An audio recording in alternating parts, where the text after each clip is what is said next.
Okay, we're working on some free motion quilting of feathers. I'm going to show you how I do it on this one little strip left here. You can see this is my first one right here. This is the first one I've ever done. Never done this free motion feathers before, and as you can see, they get better and better with each one that you do.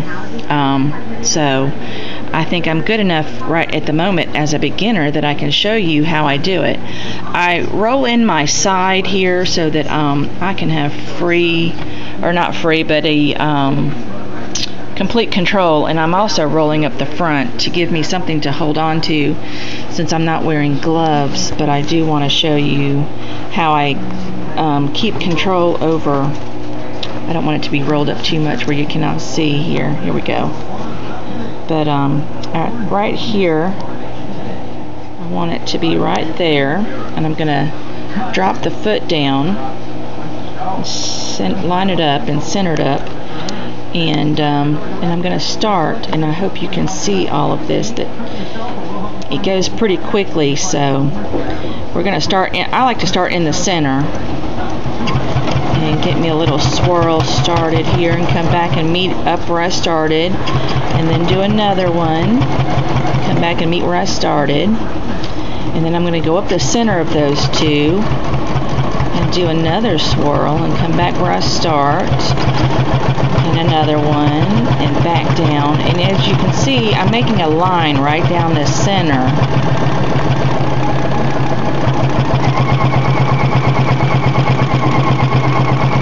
And giving me a starting and an ending point to meet up with that will keep you balanced, so to speak. And then just make your little free motion feathers or leaves or whatever you want to call them, and just start out at the center, go up and make your little swirl. And if you mess up a little bit, don't worry, this is free motion. I'm going to stop and roll up because I'm losing control a little bit. But as you can see, they're not really that bad. They're doing pretty good. I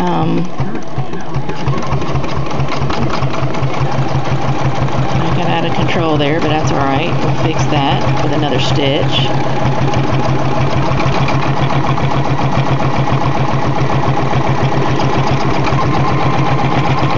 And you can make them as big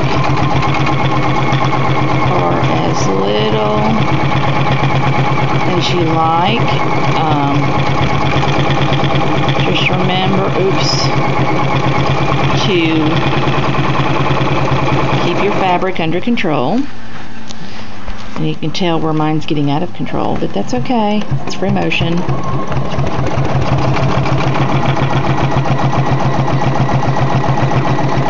a center one right up the middle there. Come back down. Do one more here. I might try to fix this one where I messed up a little bit. Give that leaf a little detail, and then I'm gonna come back down the center line here. As you can see, there's a center line, and I'm gonna come back down the center where I started, and might make a few new lines. That'll be all right. Lock in the stitch, cut off your strings, and let's see how well this one turned out. Oh, I do have one more to do. As you can see on the back, I'll show you the one where I started off with the first one, and that's right here. As you can see, I didn't keep it down the center, so I had to come back and fill in the center with some swirlies. But then this one, which is the last one I just did, right here, you can see that it looks pretty perfect. I mean, you cannot tell that, it's too off or anything. They look pretty good. They all look about the same. They meet up in the center if you are doing this, and you are first timer like me and you're just starting out, we'll do another one here so you can see how easy this really is. Don't forget to roll up your fabric there so you have complete control. We're going to drop the foot again right there. Try to keep my finger out of the way. And we're going to go again. Here we go. One more foot drop. I start in the center. Now you can start where you want to, but I start in the center. One swirl. Do another swirl. Back down to the center. Up to middle. Around and back down where you started. Up, down, and around where you started. Up, down where you started. Up, swirl, down, up, swirl, down, up, swirl. This is all free motion, so it's not going to come out exactly perfect. If you're using a template, you're keeping it in the lines. Just remember, this is like coloring in between the lines. The lines would be your seams where you put the quilt together, and then I'm going to roll this up so we can get it back into seeing what we're doing here.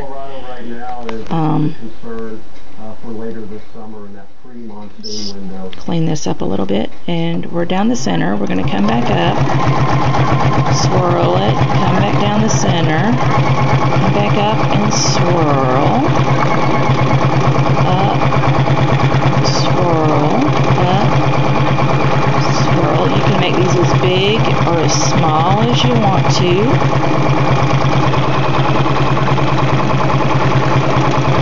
Remember, this is free motion. I like to roll my fabric up so I have complete control over what's going on.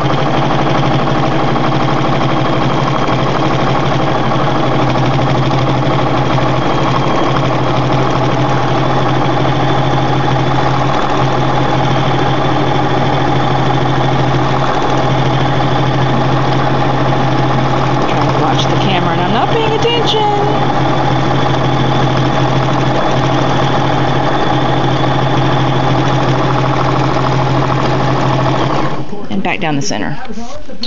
Now that one was not very perfect, but it was pretty good. It's not too bad. It could be a lot worse. We're going to meet up down here. So we're just going to come on down. And back down where we started. We're going to lock in those stitches. And let's see how we did. It isn't too bad. It could be worse, like I said, but it's, you know, they're there. I just want you to know that don't be scared of it. Get in there and try it. And as you can see the back of this one where I have completed the whole thing now. It's all finished right from the first one I started here to one of the last ones, which, you know, I made a little mistake in here. You can see that. But it's okay. It's going to wash. It's going to get crinkly. Here's one that's a little better. And as you do them, you will see that you do get better and better and better. And they start to look more perfect, more uniform. This one here, I'd have to say is mostly perfect right in there. But you know, it is free motion. I'm going to come back in here and clean this center up and cut these little tails off and maybe do a little something in here to join all these together. I want it to look like it's all one piece. And then on the outside, if you see it, then it's just a Dresden that has been free motion quilted, and I think it looks pretty good. It's going to be a table centerpiece. It's going to be beautiful on a center of a table, and that's it. Thanks.